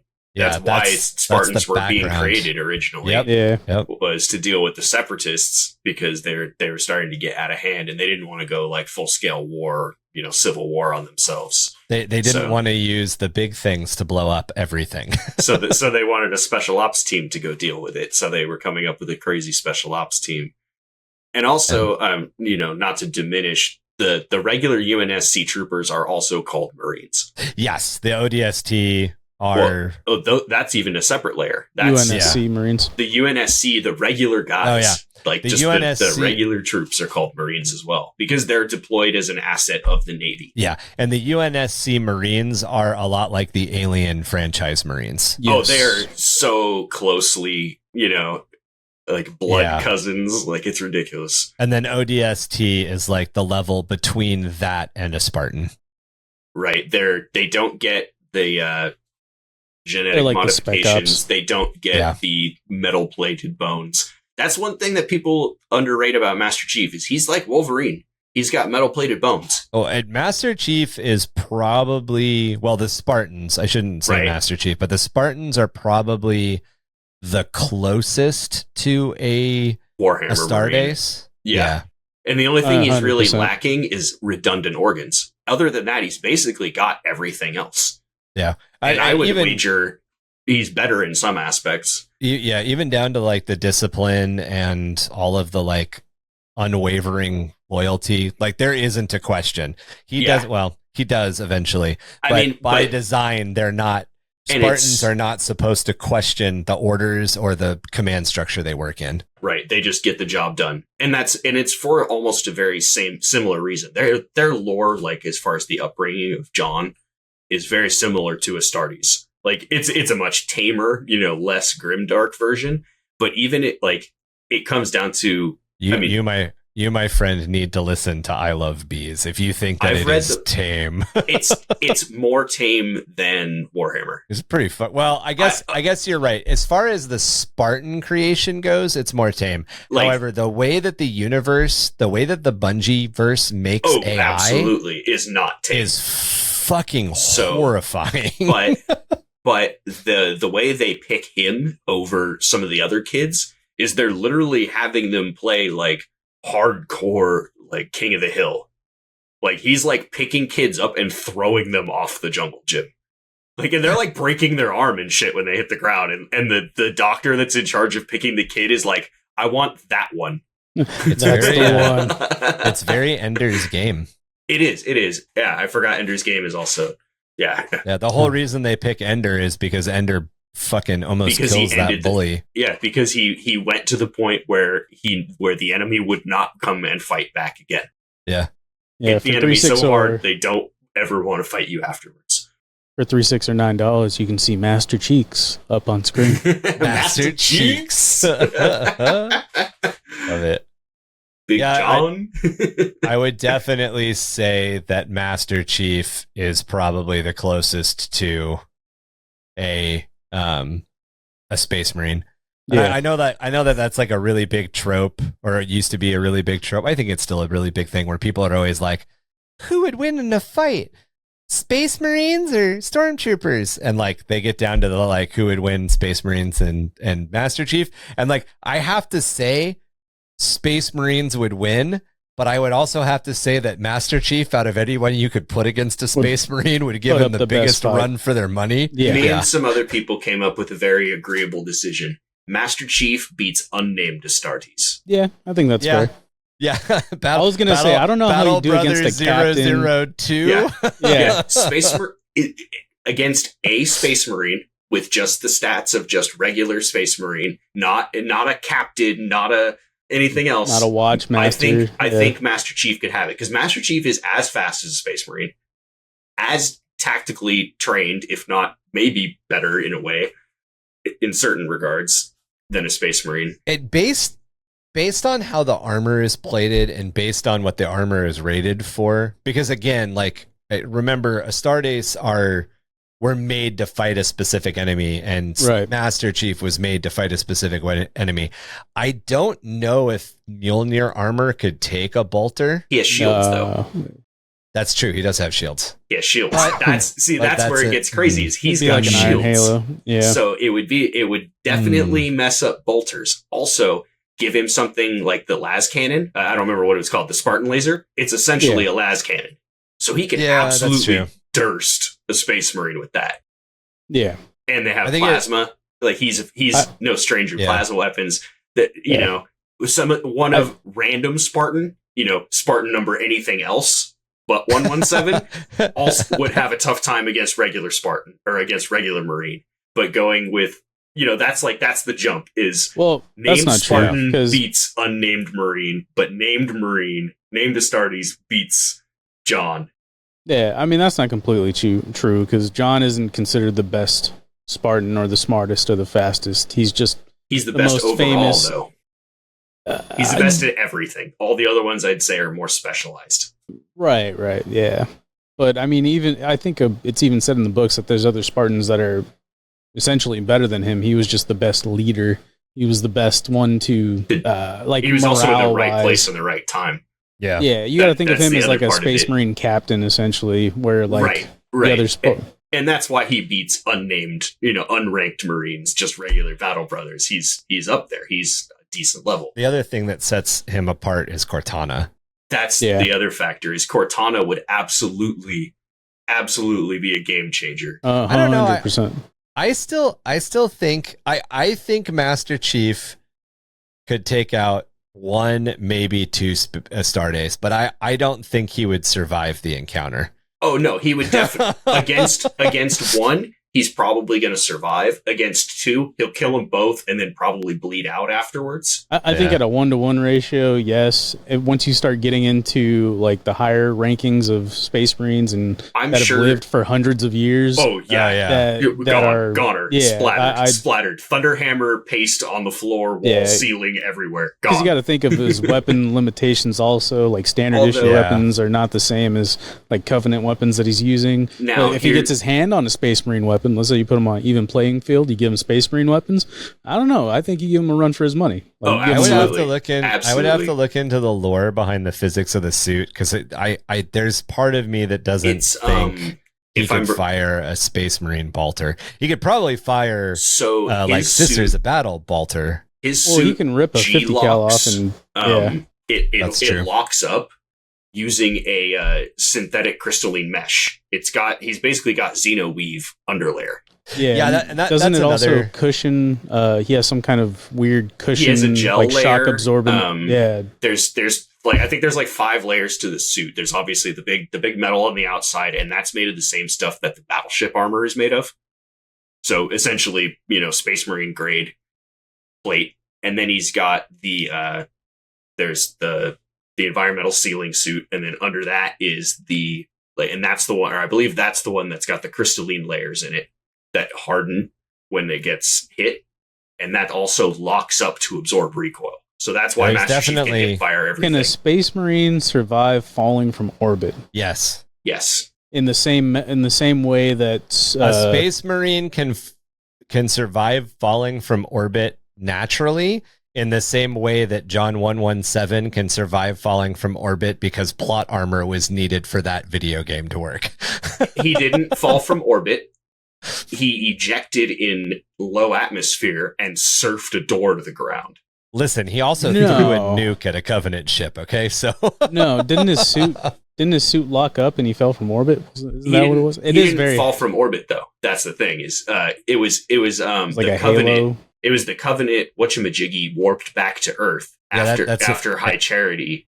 In the second game, all of that takes place in like 10 seconds. It's like a 10-second cinematic. It's like atmosphere scraping level. They're in space, but they're not. You're talking about high orbit. You're talking about the jumping. The jumping from orbit isn't. He doesn't land from dropping that bomb on the Covenant that way. He throws the bomb. He doesn't drop the bomb. He throws it. And then he gets on he ends up on another ship. From that, he ends up he lands on the human ship and ends up boarding that human ship. Semantics. Him falling from quote unquote orbit was actually the ship was almost ready to crash into the ground when he jumped out of it. Listen, we're not there yet, but the one hero that gets absolutely wrecked falling from orbit is Commander Shepard. Yes. But I guess my point was that he can break the atmosphere and land on a planet, and his armor is resilient enough to deal with that. So you would think like if a Space Marine's armor can deal with that, then his is close to that level. Probably not at a Space Marine level, right? I'd say it just wouldn't make sense. It's kind of the equivalent. His fall would be the equivalent of Grimaldus jumping out of the crashing Thunderhawk carrying the pilot. I think the other thing that happens a lot of times when like you try to apples two different universes together is that the Covenant is a very specific enemy, and a lot of the technology that the UNSC has is developed to fight that enemy really well and ripped from them. Yeah, in most cases. And then like because of that, there's all of this like the Mjolnir armor has all of this overlapping alien, or not alien, but all of this overlapping advanced technology that the Astartes power armor doesn't. But the Astartes power armor has a bunch of other stuff. It's kind of like who would, you know, when you look at two combatants entering to fight against one another in a normal scenario, or this might not be the best analogy, but like, do you want to be lighter and faster, or do you want to be heavier and sturdier? And I think that's really what ends up happening, is that Master Chief is going to be lighter and more agile. Yep. Right. And the Space Marine is going to be heavier and sturdier. So as long as he's able to make the hits he needs in the right order and doesn't get hit back too many times, he'll be fine. But Space Marines are a little more robust. Right. I mean, and that's the point of Space Marines, is that they're excessively robust. Yeah, no, I agree, though. And I think we all agree that, you know, in a 1-to-1, him fighting a battle brother, I think he could win / give him a run for their money. Anything past that is like, it's starting to reach. I don't know. There's hundreds of years of experience, like constant battle, like, and it's just redundancy. Like, break it. I mean, even, and then here's the other part of the coin is now do the thought exercise naked. Without armor, without weapons, pure hand to hand. I think a Space Marine would smash the shit out of him. Yeah. I think a Space Marine would smash the shit out of him. And the other thing that you got to realize is that, you know, Warhammer take the largest threat, the Brute, in Halo universe, and that's the standard, and multiply it by 11. And that's like what the Space Marine in 40k is designed to fight. So like the Warhammer universe is just so over the top by design. It's hard to compare. Yeah. But it's fun anyways. What's the next thing we could say can't fight a Space Marine? Right? The original mobile infantry of Starship Troopers. The movie portrays a futuristic society where the mobile infantry serves as Space Marines fighting against insect-like aliens. It explores themes of militarism, fascism, and the consequences of war. Probably one of the least armored examples we've covered up to this point, but the mobile infantry does have a lot of weapons that do feel very, very Space Marine-y. Also important to note that in the continuum, because there is not just the first movie, there's actually several movies, and there's an anime series. The anime series is loud. They do have powered armor suits, dude. The anime series like artwork for the powered armor suits is badass. Oh yeah, it's super cool. It looks super cool. It's very like BattleTech / Tau, but it looks super cool. Oh, it's so BattleTech. I hope we get to BattleTech at some point on this list. Not because that's technically giant robots. So didn't they have? Oh no, what was the other one? The motorcycle guys. The motorcycle guys? Google it really quick. Motorcycle, Macross, BattleTech, whatever keywords you think fit best. Are you thinking like Exo? Not Exo. Is it Exo Armor? Is that what it was? Or Exo Force or something? But Exo Force. Is that what it is? They're using all that. It's same universe. It's all Zentradi. It's all whatnot, vaguely Zentradi. But it's just like it's a motorcycle that turns into their mech suit kind of thing. Yep. Yeah, yep, I think that's Exo Force. I don't remember the name of it. That's Exo Force. We should totally do like, all right, when we're post Tau coverage and we talk about mech suits, we're gonna get into all the we'll get into the power armored stuff that is mech suits rather than more mech armor. Suit than armor. Okay, cool. So yeah, these powered armored suits, also known as power suits or steel gorillas, they enhance their physical abilities, allowing them to move swiftly, jump great distances, and withstand heavy enemy attack. In the movie or in the book, they actually all have jump packs. That's very, very big to their armor. So any of the either sequels to the original, or in the anime version, they've got the jump packs. Again, the anime version. Oh no, not the anime. I was thinking CGI. The CGI version, they have jetpacks, but they're really bad. Yeah, the mobile infantry is highly trained and well disciplined, undergoing rigorous training to prepare them for combat against the arachnid threat. They gotta be naked to get in those steel gorillas too. That's right. The space-based observations, that's not how it works in the books, but yeah. Also, in the book, so Dizzy's a real character in the book. He dies within the first, 3 pages. I did hear that. I did hear that Dizzy was a dude. And Carmen didn't exist, right? Carmen exists, but she's not Rico's girlfriend. She's the girl that they went to high school with that everybody had a crush on. Basically, she's just the hot chick. Yeah, she's just the hot chick. Yeah, in fact, the book talks about how Rico's mom liked Carmen a lot and wanted Rico to date and marry Carmen, so much so that she let Carmen come over and use their pool whenever she wanted to, and Carmen would bring other boys to Rico's house. Thanks, Mom. To swim in the pool. Mom cucked Rico. Dude, yeah. So some of the things in the book are it's very, very different. It's very different. Carmen betrayer in the book also. Jesus, man, you can't escape it. Right? The mobile infantry is equipped to engage in combat both on planetary surface and in space. This is also part of the movie. You just never see them fight in space. They operate from enormous spacecraft called drop ships, which deploy them onto an enemy-controlled planet. Those are in the movie, though. The arachnid threat, the mobile infantry is deployed against the arachnids primarily, and these are aggressive and deadly space bugs, which, if you need an allegory to Tyranids, is right there. Propaganda and ideology. The movie explores the themes of militarization and the glorification of war and combat, and it uses a heavily propagandized style, which I would definitely say was another thing that is very well shared with Space Marines and 40k. Oh, yeah. Satire. Also, interstellar war. Obviously, there's interstellar conflict happening. Yeah, and that good point, Marky. Satire of fascism is definitely something in both of them. I would say that Tyranids are 100 times worse than arachnids. Oh, 100%. not maybe even more than that. Maybe a million times worse. Yes, Tyranids are by far worse than arachnids. So an arachnid versus a Hormagaun's going to win? I think as a whole, as a species. Yeah, as a species. You can't really, since neither of them are a one-to-one kind of fighter. I think the way that an arachnid, I think the level of Tyranid threat that an arachnid falls apart at is Carnifex. However, with what you just said, because Hormagaunts and Termagants don't fight as a single unit, I don't think an arachnid unit, because arachnid units, they're bigger and they're slower and they kind of move in smaller groups. I don't think they would survive land piranhas. Yeah, I would put Hormagaunts, Termagants at the roach level.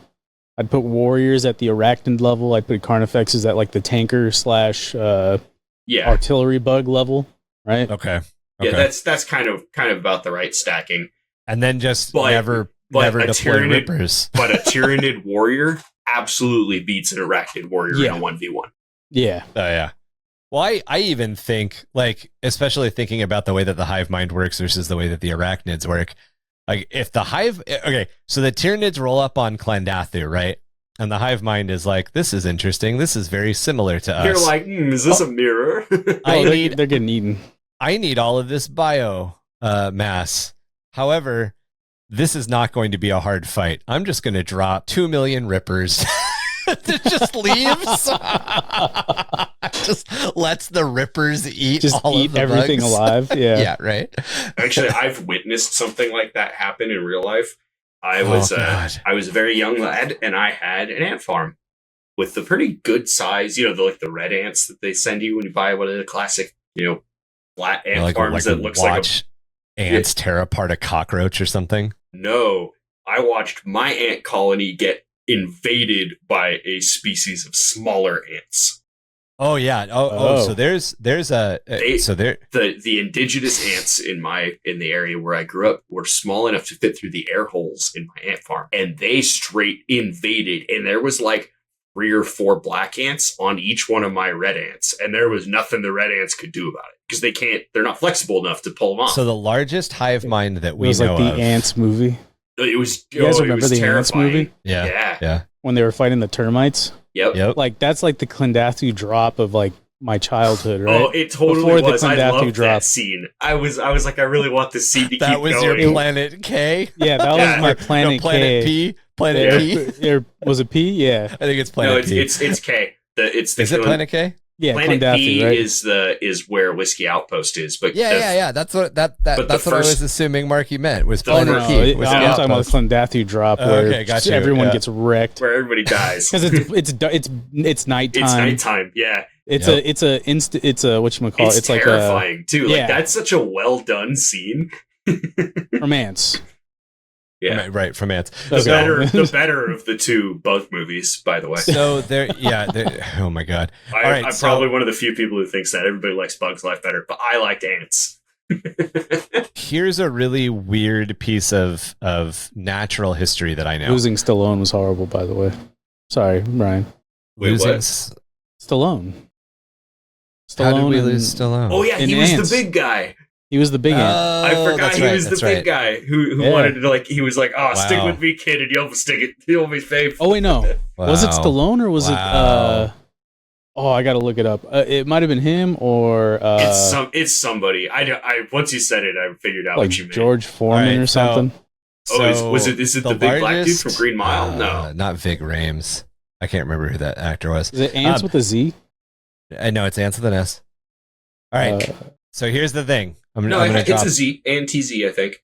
Is it? All right. While Marky's looking this up. It is still so the largest hive mind that we know of on planet Earth is the Argentinian ant. And the Argentinian ant has colonies large enough that they cover continents. And those are the little black ants that if you know what a little black ant is, you know what an Argentinian ant is. If you're listening to this podcast and you have seen little black ants, you have seen Argentinian ants. They are incredibly endemic. They and invasive. And there's a BBC documentary. I'm not even making this up. There is a line and you can hike to it in Escondido, California. There is a line in the sand in Escondido, California that you can hike to where there is literally a line of red ants, which are the native population of Southern California, and black Argentinian ants fighting. I'm not kidding. The battle line exists? All the time? The battle line exists all the time. There's a BBC documentary about it. Ants are fucking crazy. What? Kevin is fucking dying. So there's just an endless battle going on between red and black ants. There's actually the black ants are pushing the red ants back. They're pushing into the territory. So there's an ant guy on YouTube that I follow, and he had a similar thing happening in his backyard. He had an invasive black ant species and the native red ant species. It's probably Argentine. Like anytime it happens, it's Argentinian ants. I think he lives in the Philippines, but the battle. Oh yeah, it's still Argent. That's what I'm saying. It's still Argentinian ants. Yeah, yeah. It is still. They have spread to the entire. They are the only species of bug that is spread from one place to the entire planet. Okay. And there's literally a colony that they traced starting in Mexico that ends in Maryland. That's gnarly. Yeah, but Argentinian ants are crazy. He rigged it and he dropped food close to the red ant nest to make sure that the red ants had a one up on the invasive species. That's pretty funny.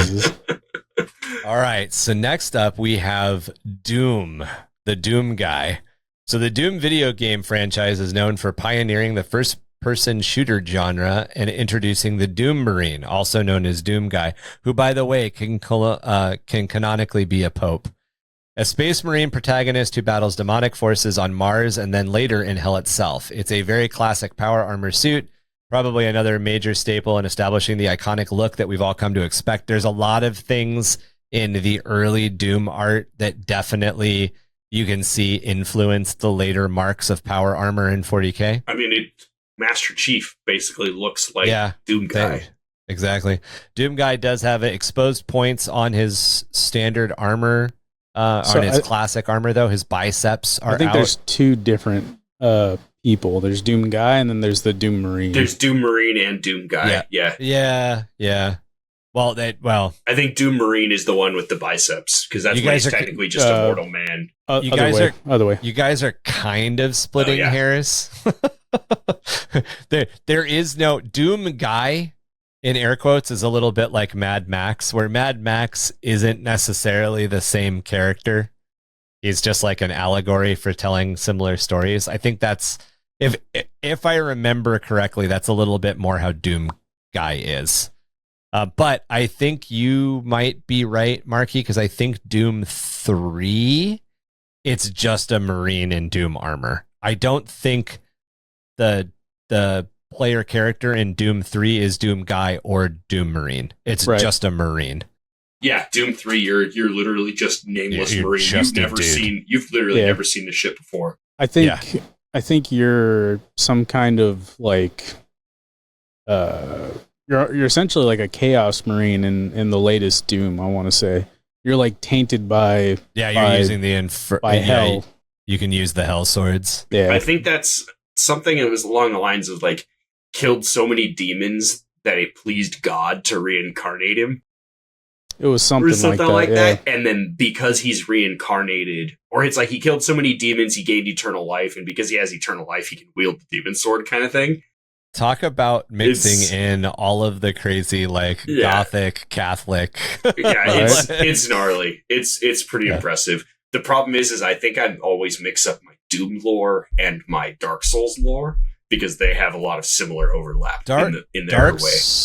Dark Souls, everyone's dead. I would love, listeners, if you are interested in side quest a series and you want us to cover lore from other universes, let us know, because I would totally be down for doing I don't know too much of the Dark Souls. I just remember a little bit. Maybe cut everything I just said. Maybe we should just do a Dark Souls lore. Oh, I'm down to do like side quest podcast. Yeah. All right. So Demon Slayer armor. Doom Guy is legendary and formidable, and a legendary and formidable Demon Slayer known for his relentless and merciless approach to battling hordes of demonic creatures. He is considered an unstoppable force. His strength, resilience, and combat prowess are portrayed as superhuman, although it's not like drugs or bionics that make him a badass. It's like just being a badass. It's his anger. While Doom Guy's backstory has varied in different iterations of the game, he's often depicted as a space marine or soldier who becomes the last hope of humanity facing some form of demonic invasion.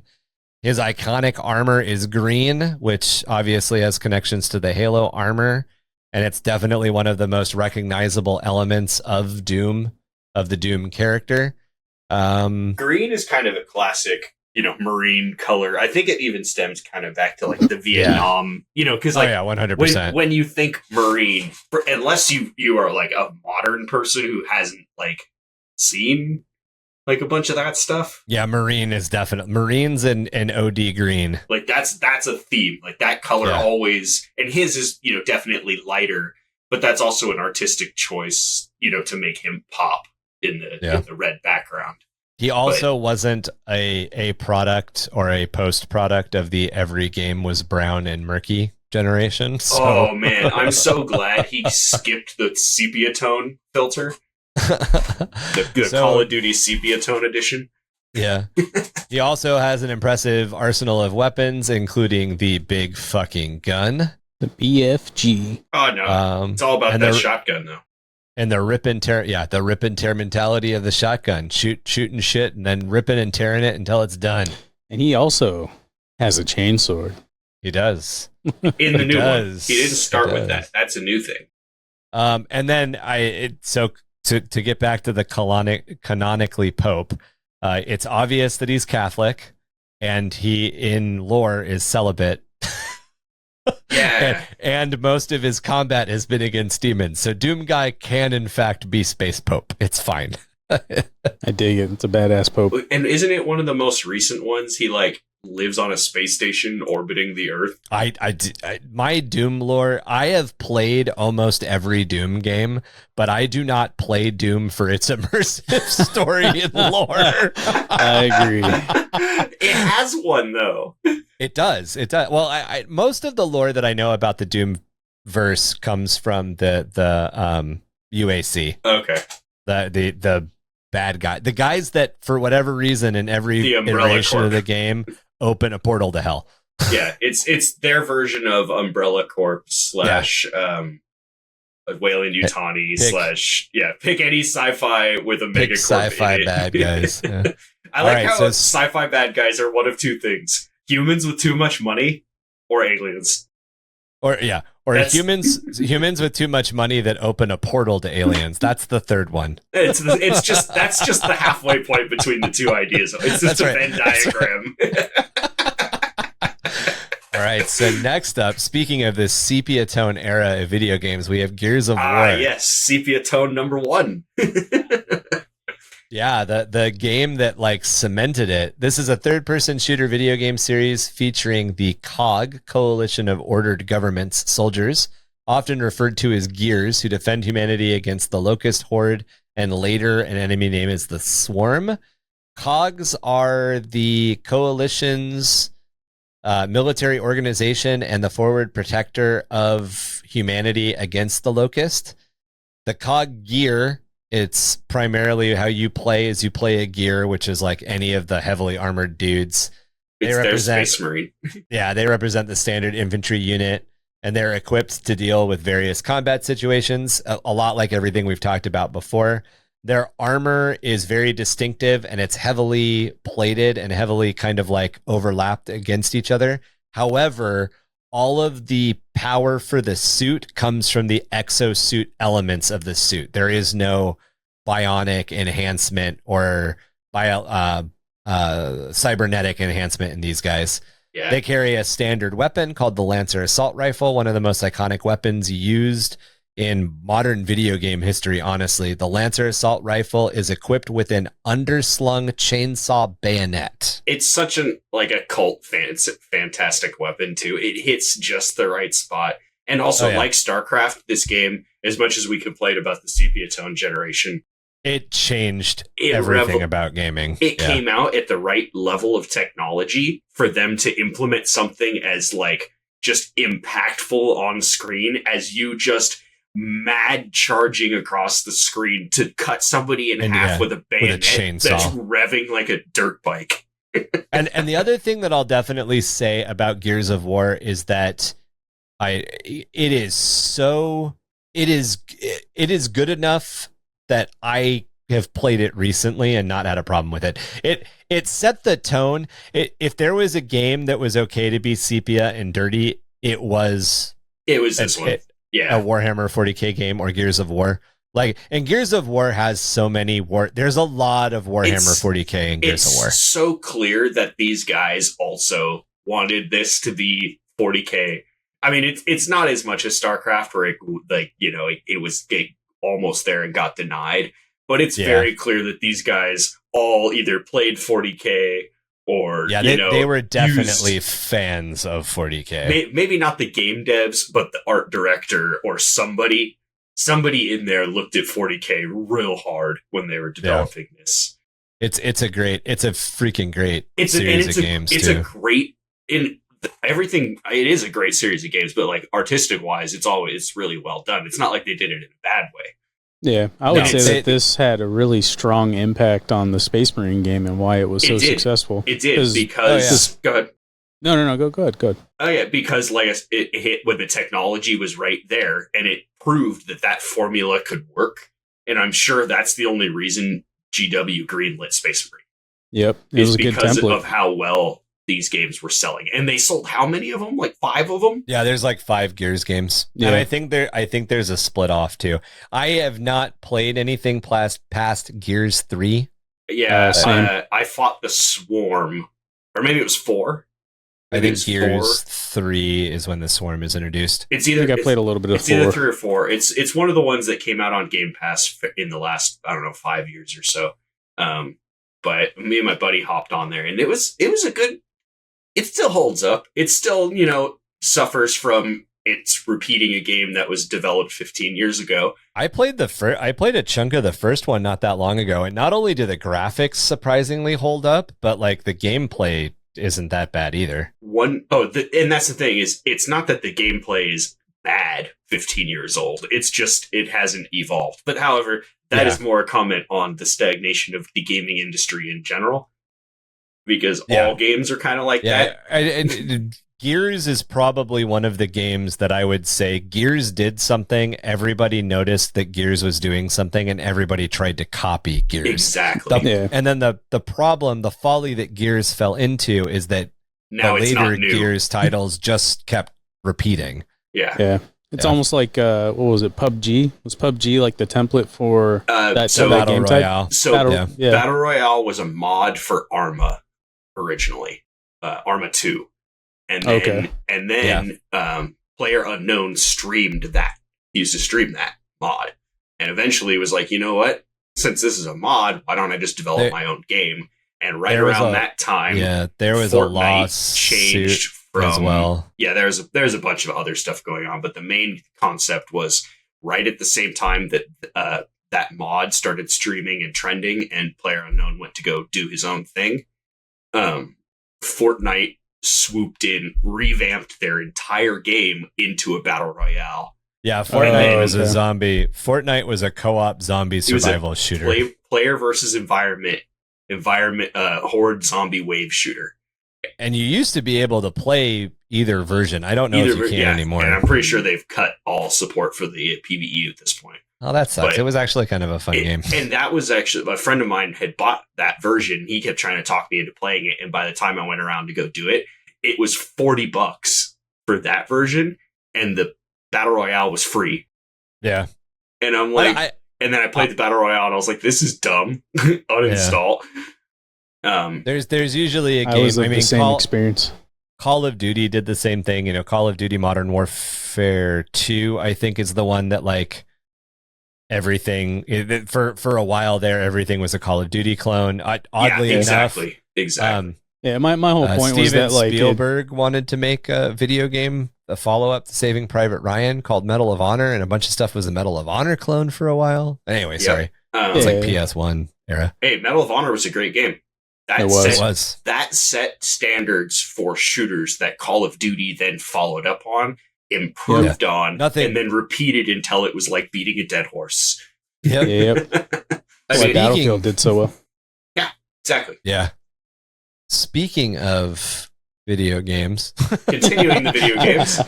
Continuing the video game thing. So Mass Effect is the next one. This is an action role-playing game series. Players take on the role of Commander Shepard, who leads a team of skilled soldiers known as N7 operatives in defending the galaxy from various threats, including the Reapers. Another thing to point out, or an important thing to point out, is that Commander Shepard is the first human that is elevated to the position he's in the first game. It's kind of like a trial run. And they're actually kind of like Inquisitors. They're called... Yes, they are. They're a lot like Inquisitors. They're heretics. They're heretics. That's what they are. And you can be either Commander Shepard.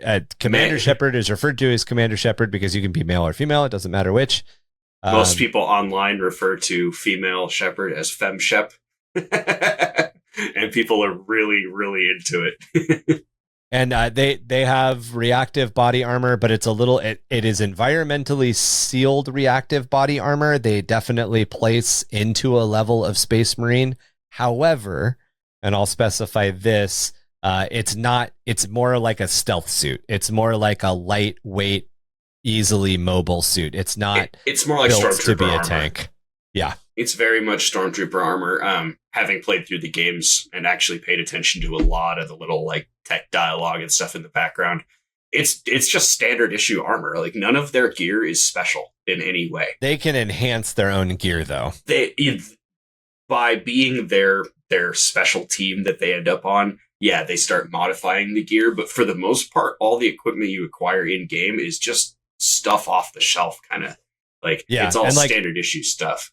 And like the alien species that you serve with are using the same armor you are. Right. And the Mass Effect universe is very much a cooperative universe. The galaxy Star Trek versus Warhammer. Yes, is very coalition-y, and there are just some issues within the coalition rather than everyone hates each other. Right. It's a good universe, though. It's a well-written universe. It has a lot of good storylines and everything. I don't know anything about the newest one. Everybody seems to hate that one, but the first couple were all pretty good, believable characters, and the lore's fun. It's a neat universe. The fan favorite.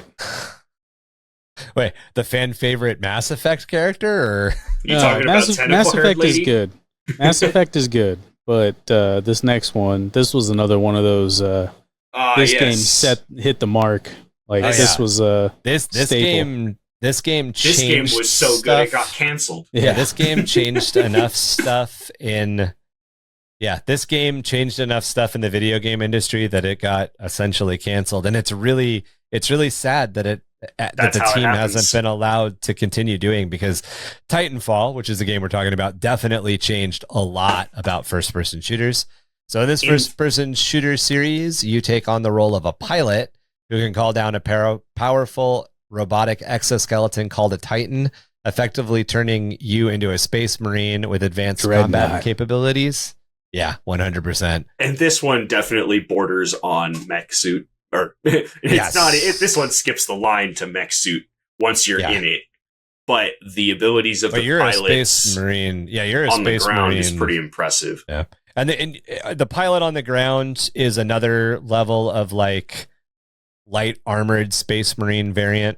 You're almost like an assassin. Like it's kind of like an Eversor, and then you get in a mech suit. Yeah, and then you can call down a mech suit.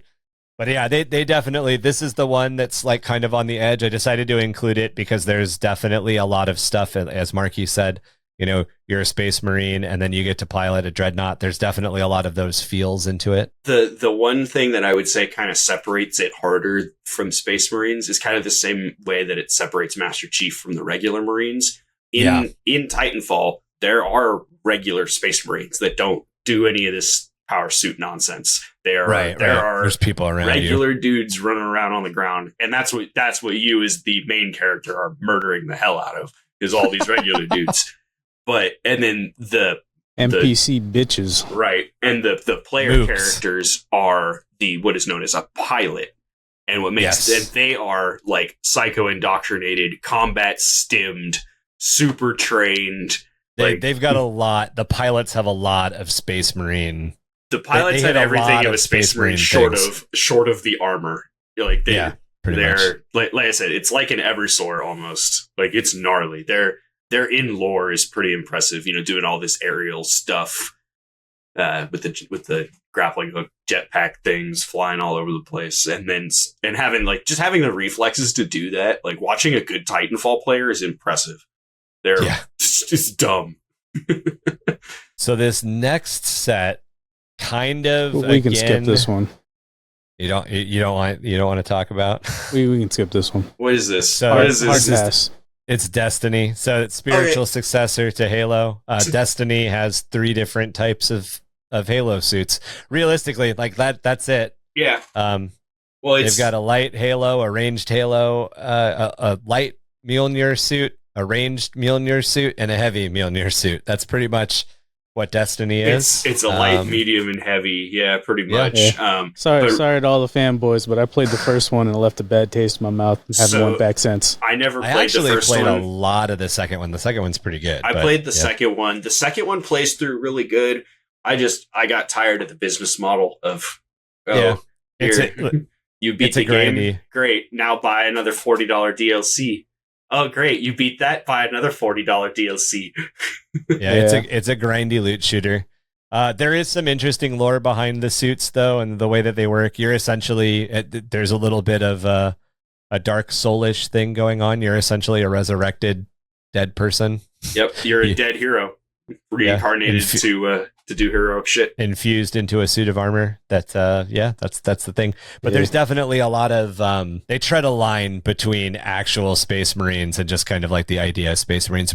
Primarily the heavy 1 is probably the closest. Titan, I think. Something like Yeah, that. the Titan. When I used to play that one in Destiny 2, I had a really fun loadout. Since you played it, you probably remember it. The ammo or the armor that loads your magazine for your weapon over time. That still exists, and that's in Destiny 2. Oh, yeah, you only play Destiny 2. I only play Destiny 2. But I can't remember. Yeah. So I had a good couple pieces of that, and I would run around with the minigun, essentially with a consistent refilling minigun. So I just never reload. My favorite weird reload mechanic in any video game ever is the I can't remember what it's called, but like in Borderlands. You can get the grenade thing where when you run out of bullets, you throw your gun and it explodes. Tor. So good. Is it Tor? It's one of the manufacturers. The guns are so cheap. Yeah. And they all do terrible damage. They're all garbage weapons, but the perk is that they explode when you throw them. Yeah. And then you get a new, like, you run out of bullets. Pull a new one out. And then you just pull a new one out. It's fucking hysterical. I love it. All right. So we're getting kind of out of the range of standard Space Marines, but interesting to bring counts. up. The exoskeletons of Edge of Tomorrow. So in this film, soldiers fight against an alien invasion, and they wear exoskeleton combat suits. The exoskeleton combat suits basically use mechanical means to increase your agility, the amount of weight you can carry, the power that your punches give, and the type of weapons you can use. They're not environmentally sealed because they were not designed to be used off planet. However, this is definitely this makes me think of like proto Space Marine armor. Oh yeah, this is definitely well on its way because you can see where this could be sealed. Like I was gonna say this is half a Space Marine, and even then, you switch out his little black jumpsuit for just like a thin spacesuit. And put a space helmet on him. He'd probably be fine. That's true. Yeah, I'm not talking like, full EVA, because obviously that stuff would get strapped to the outside of the suit, the backpack and everything with the thrusters and stuff. But, you just need the environmental sealing to fit underneath, and it totally would fit in there. And then you slap a helmet on there, and you slap the EVA pack on the back, maybe add in a couple extra armor plates to make sure that he doesn't end up losing his bicep seal or anything, and then he's good to go. But it definitely has Unification War feels. Warrior feels. This is when I think of like what Thunder Warriors were fighting against, I think of that, but like a Bulgarin wearing that. Techno barbarians. I also really like that her. Yeah, I also really like that her sword is a helicopter blade. That's really dope, but also at the same time doesn't really seem to make sense because I don't think they're all that strong. I mean, it's just cool. It's badass, though. There was literally somebody in that room that was like, it'd be dope if her sword was a helicopter blade. Right? And that was it. That was the entire conversation. I feel like this movie, the entire concept of this movie was somebody had the suit left over after Elysium and was like, I want to make a movie. I think this is another case of that, like you had mentioned earlier, that like movies have a tendency to come out near each other. I think this is another case where like this and Elysium came out really close to each other. I don't think they were that close. I thought Elysium was like, 2009? And this was like, no, Elysium wasn't 2009. It was later than that. But I'm pretty sure Tomorrow... Elysium was 2013. Edge of Tomorrow was 2014. Yeah. Oh, wow. It was only a year later. Not close enough to But this was definitely exoskeletons. They were in production at the same time. And this was probably, I think that was the time the U.S. Army had first, like, the social medias had first teased that the U.S. Army had started mucking around with the idea of exos. And there had been some video game stuff that had come out with exos too. Exoskeletons are just interesting. I'm Stalker Shadow of Chernobyl, which is a very old game, has exosuits in it. You're right. They're such a minor, like, minuscule part of it, but they totally are. Yeah. The big video game that has power suits and exosuits in it that we haven't talked about is Fallout.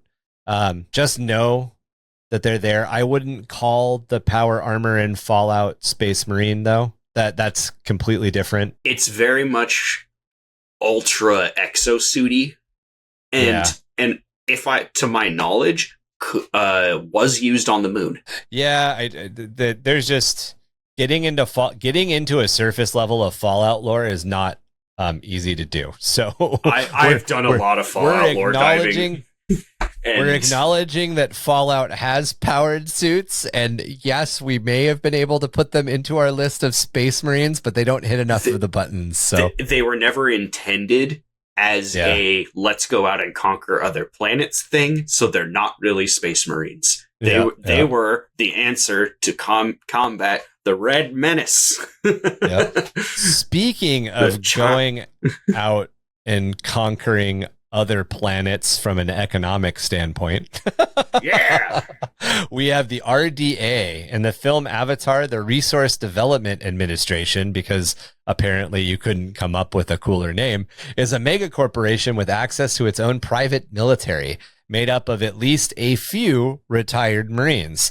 The RDA's security forces structure and use of weapons, vehicles, and walker suits all follow a very rough space Vietnam aesthetic, if I don't say so myself. The Marines, and they're even called Marines in the Avatar film. I've only seen the first one. They are 100% space Vietnam Marines. Yep. Fantastic. Yep. I wouldn't have it any other way. I wouldn't have it any other way. All of their fortunate vehicles, son intensifies. Yeah, right? Exactly. Like 100% space Vietnam. What if Space Vietnam fought Space Pocahontas is Avatar in a nutshell. Right? But yeah, they're definitely Space Marines. In fact, Jake Sully, who becomes the pilot of the Avatar, the whole point of the movie, is a paraplegic Marine. Or he's not paraplegic. He's paralyzed from the waist down. No, paraplegic. Retired Marine. He is paraplegic. No, that's leg down. Quadriplegic is 4. Thank you. Yeah, so he's a paraplegic Marine. So there's your Marine connection. The bad guy, Colonel Fuckface, Colonel Badass, is also a retired Marine. Colonel kicks the door down and fires his gun while holding his breath in the poison atmosphere. Badass.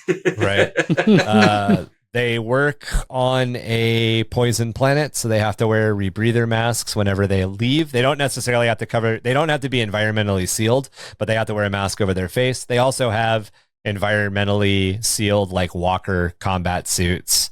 And they're wearing the armor that they need for the job that they have currently. It's very easy to see that the RDA probably has full environmental suits. Oh, absolutely. You know, I mean, and this is going into wider storytelling, which, I mean, we like to embrace the wider storytelling concepts as well, which we have. It's been a while since we've done a creative writing podcast, but it's very, like, it's believable. Their name kind of sounds like official kind of government. These are like a security force. They wouldn't be issued like stupid over the top gear. Yeah, they're going to be given exactly what they need for the job for the task. They're issued. It's very like standard issue, like fits really well with this concept. And the over the top part is that they are able to transmit their consciousness into clones of the natural native species of the planet. That's the weird part about the movie. It's not not the Exo Walker suit or anything. Like, that's all completely believable.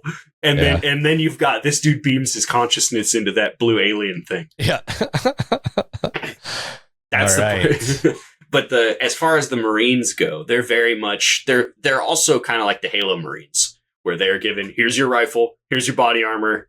Yep.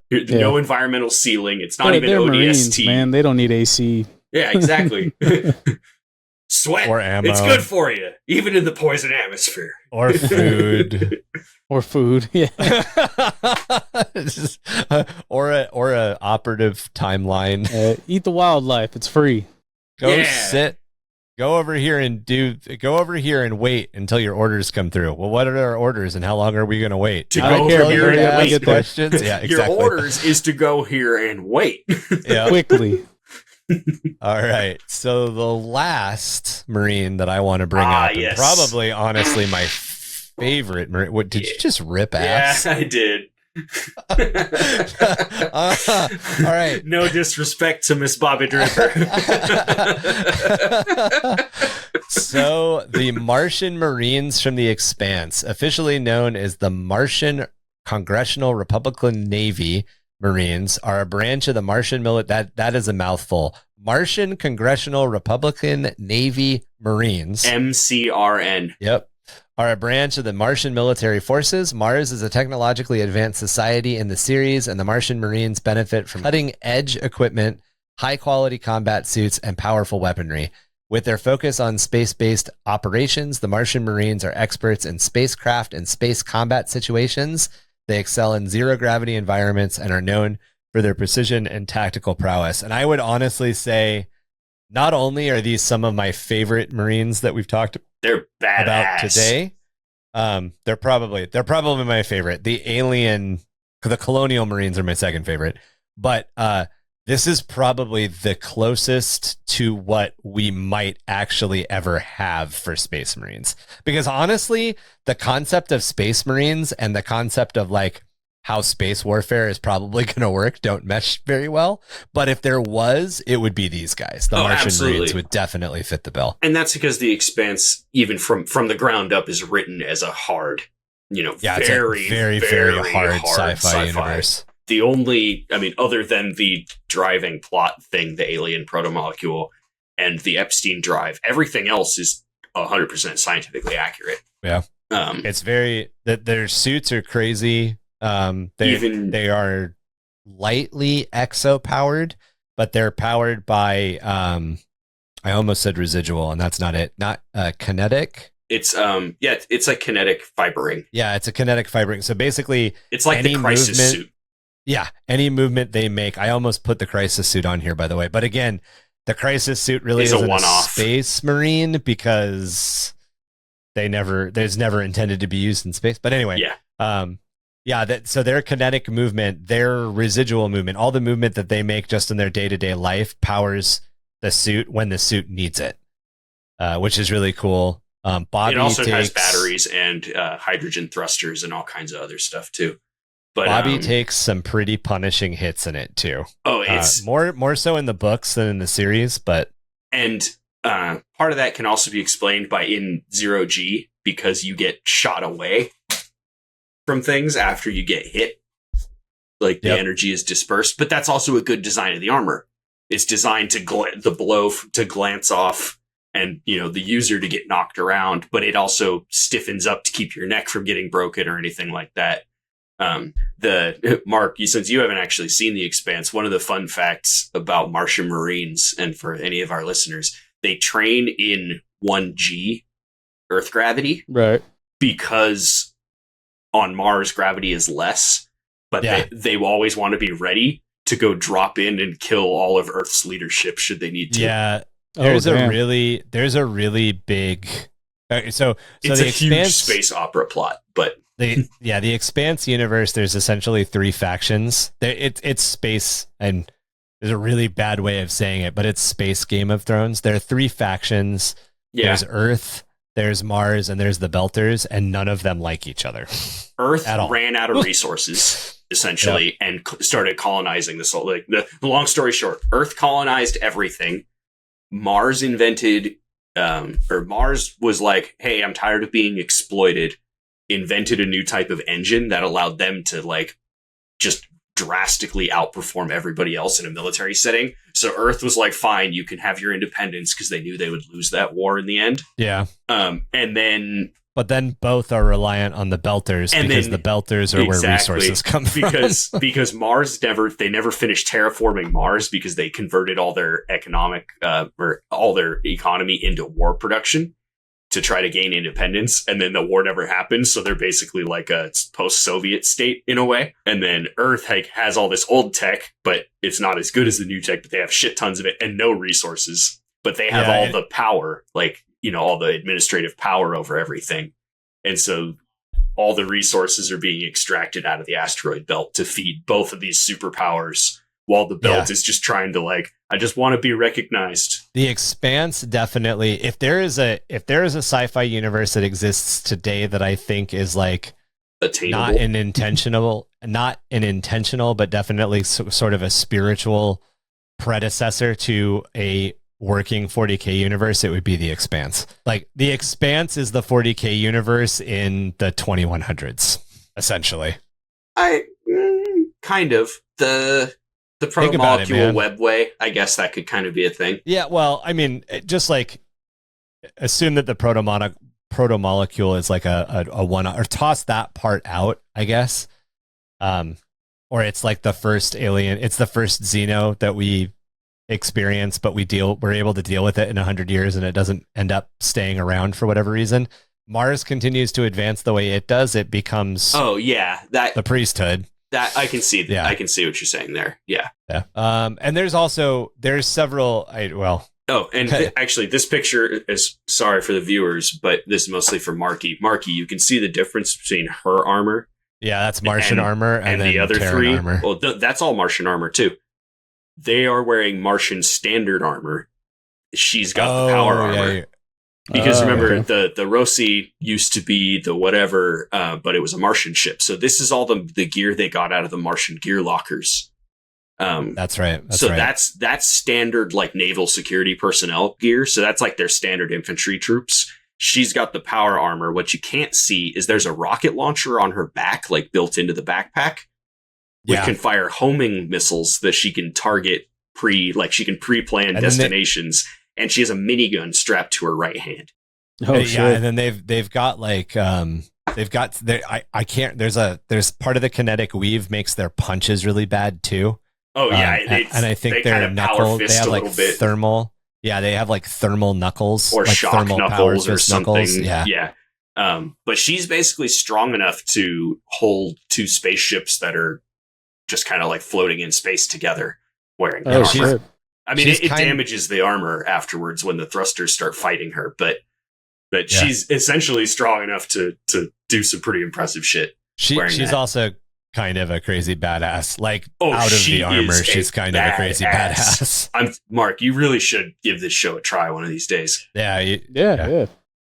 The books are also pretty good. The books aren't super flowery language wise. The books are a little dry. The show though is filmed in such a way that it's so good. Yeah, it's a really good show.